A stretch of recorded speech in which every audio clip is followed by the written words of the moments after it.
साथियों सलाम, नमस्ते, सत श्री अकाल और जय भीम जोहार। साथियों, बेईमानी, धोखाधड़ी या ऐसी कोई भी हरकतें, गलत हरकतें कह लीजिए, जो सभ्य समाज में स्वीकार नहीं की जाती हैं, अगर आम व्यक्ति करे तो बात समझ में आती है, लेकिन शिक्षा से जुड़ा कोई व्यक्तित्व हो या शिक्षा से जुड़ा कोई संस्थान हो, वो ऐसा करे तो सवाल उठना लाजमी।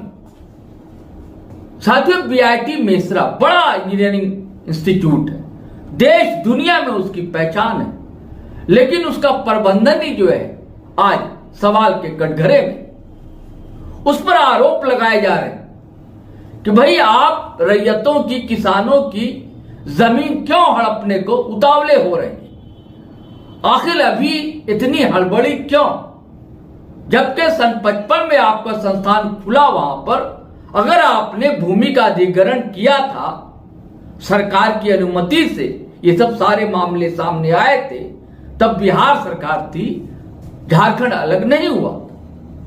लेकिन 70 साल बाद, कहते हैं ना कि 70 साल बाद जिन बोतल के बाहर आए, ऐसा क्यों हुआ। वहां की जो रैयत है, जो खेती किसानी करते हैं, वहां पर बहुत आक्रोश में दोस्तों। कई जनप्रतिनिधि जा रहे हैं, हमारे सांसद रांची के वो भी गए थे, रक्षा राज्य मंत्री हैं। उसके बाद तो बड़ा उत्साहित है वहां के लोग, जेएनके के भी लोग गए, भाजपा के यूथ लीडर कई गए, हालांकि सत्ताधारी जेएमएम उसके भी लोग गए हैं, लेकिन अगर कोई बड़ा नेता गया तो वो संजय सेठ गए।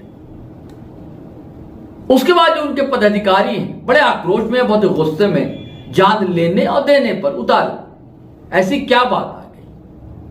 हमारी रिपोर्टर पल्लवी ठाकुर गई थी, उनसे बातचीत की है, तो हम चाहते हैं दोस्तों आप उनसे जो बातचीत की है वो आप सुने। चलिए सुनते हैं कि यहाँ बीआईटी जो तानाशाही कर रही है, तो ये अपने दम पे नहीं कर रही है, ये प्रशासनिक विभाग के सपोर्ट से तानाशाही कर रही है।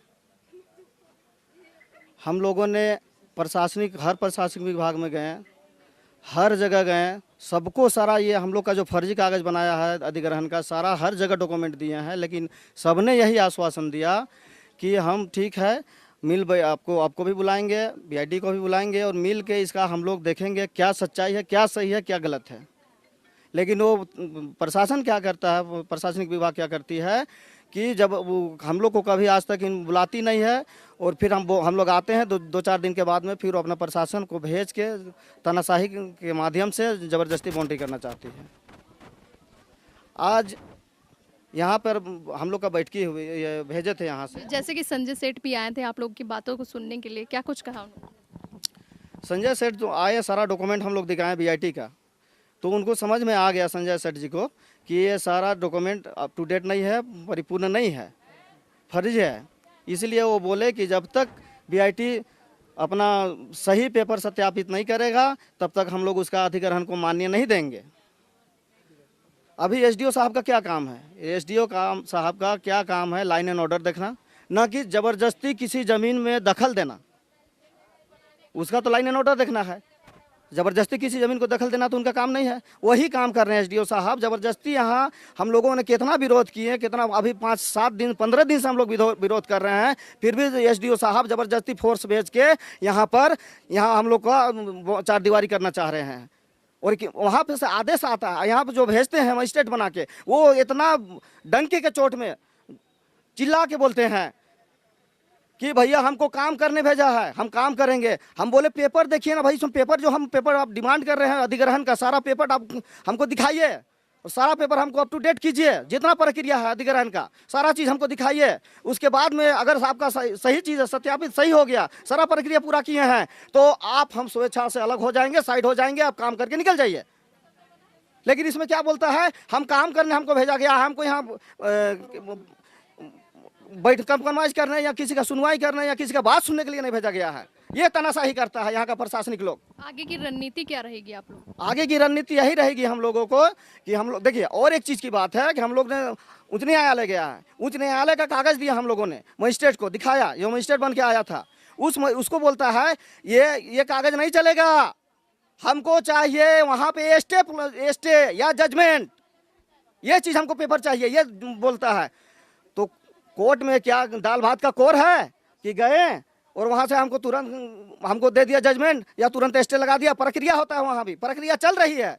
हमने बोले उनको, मजिस्ट्रेट साहब को, प्रक्रिया चल रही है, इतना प्रक्रिया आने दीजिए, तब तक आप काम रोक के रखिए। हमारा फाइल किया हुआ, हम दिखा रहे हैं आपको, फाइलिंग जो हुआ है सो हम दिखा रहे हैं, सारा फाइलिंग नंबर दिखा रहे हैं, उसको सारा चीज दिखा रहे हैं, मानने को तैयार नहीं है। तो ये तानाशाही है कि नहीं? प्रशासनिक विभाग का तानाशाही है कि नहीं? तो ये बीआईटी इतना तानाशाही प्रशासनिक विभाग का सपोर्ट के चलते कर रही है, ये हम डंके का चोट में कहेंगे। बीआईटी मिश्रा के लोग बात नहीं करना चाहते, कोई भी पदाधिकारी आते नहीं हैं, और सरकार से जो भी आते हैं, मजिस्ट्रेट, सीओ, बीडीओ जो भी आते हैं, वो हम 2 दिन पहले की बात है, मजिस्ट्रेट आए हुए थे, सीओ साहब आए हुए थे।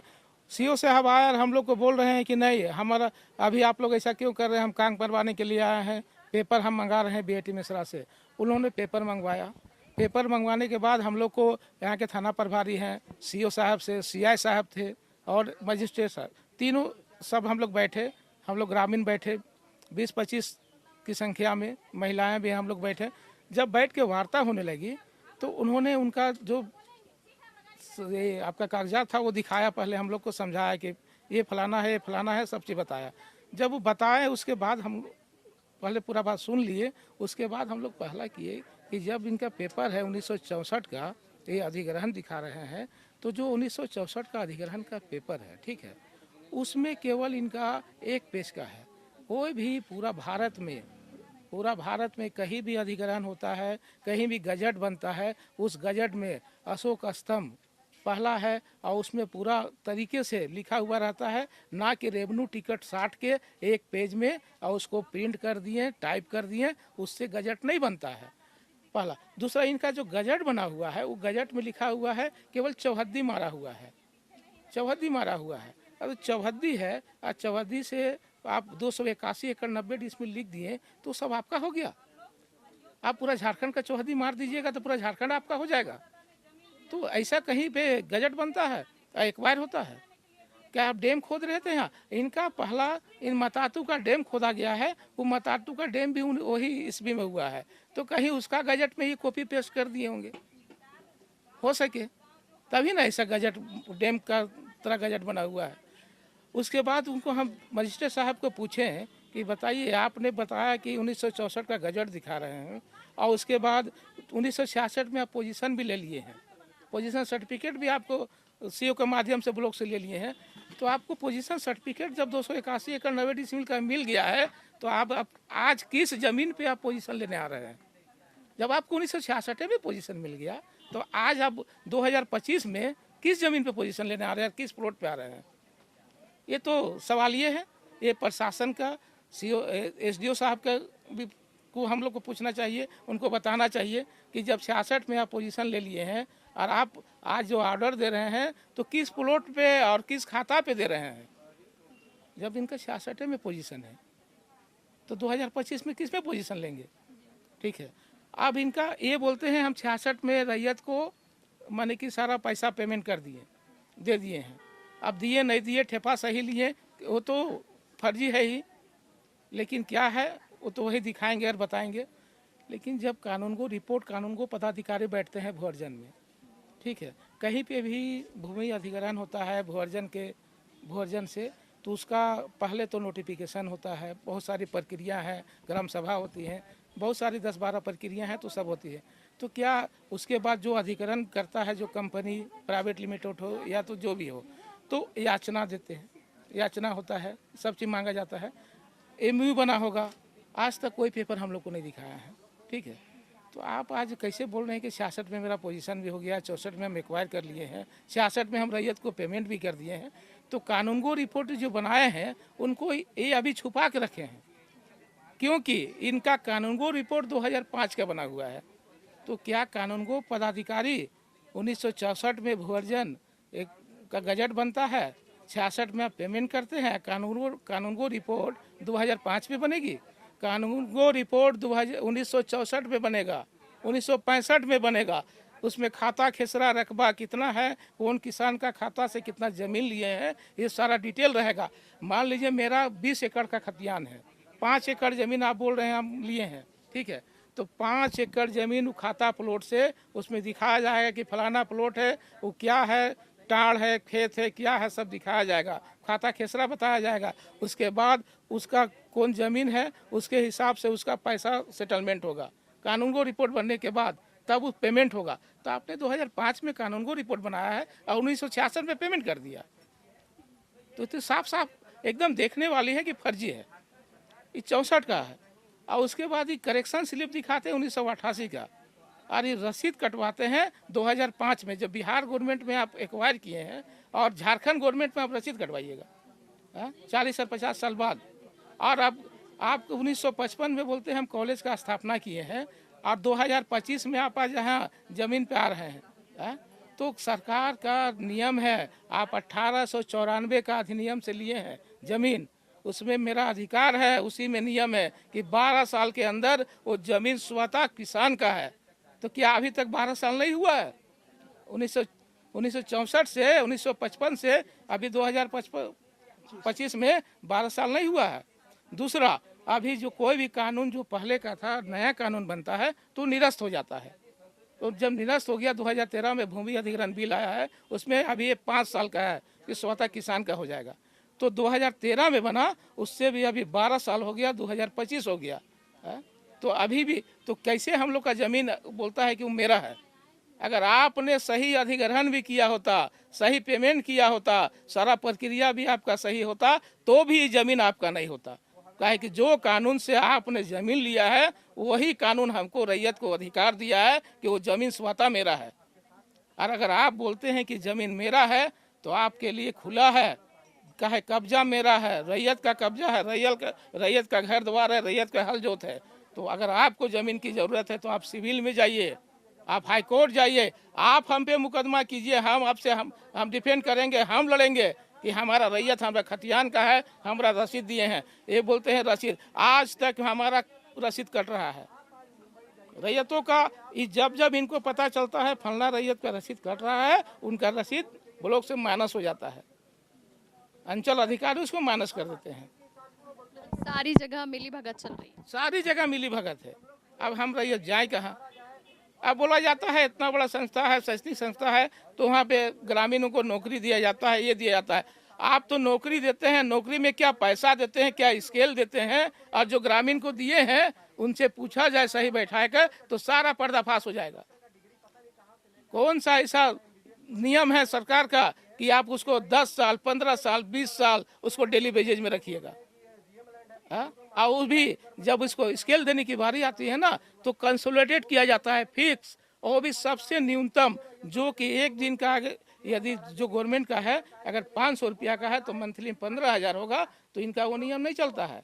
ये जो कंसोलिडेट करेंगे तो 5,000 में करेंगे, 15,000 नहीं देंगे, 5,000 में करेंगे। और जब स्केल देने की बारी आती है इनके नियम से, वो भी हमारे नियम से नहीं, इनका कॉलेज का नियम से, इनका कागज से, तो उसमें भी जहाँ लोकल को देखते हैं, ग्रामीण को देखते हैं, जिनका जमीन गया है तो उसको और बिलो करके देते हैं और वहाँ भी प्रताड़ित करते हैं। तो हम ग्रामीण जाएंगे कहाँ? हम रैयत जाएंगे कहाँ? आप हमारा सब कुछ लूट लिए हैं, अब हम जाएंगे कहाँ? सो बताइए।